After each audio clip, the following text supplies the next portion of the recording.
Notre idée pour le thème du pouvoir des fleurs, c'est d'interpréter en fait la puissance et la force de la fleur et de son pouvoir d'attraction et de séduction.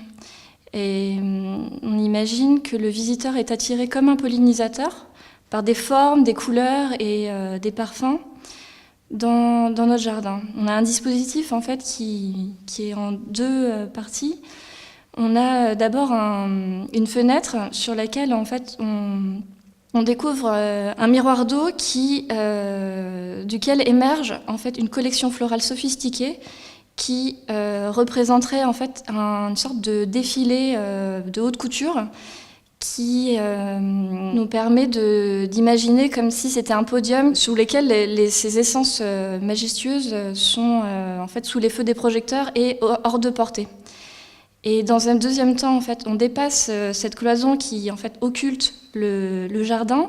Le visiteur, il découvre les coulisses et l'envers du décor. Et on arrive dans un espace tout à fait différent, une ambiance plus spontanée, sauvage.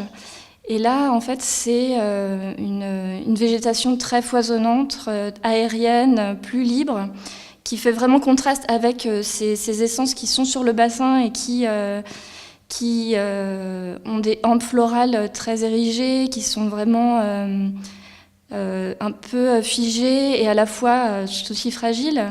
Et donc, dans le jardin, quand le visiteur se promène, il découvre ces deux ambiances. L'idée, c'est se questionner sur le pouvoir de ce dialogue, de cette harmonie qui naît entre le bassin régulier et un jardin beaucoup plus sauvage.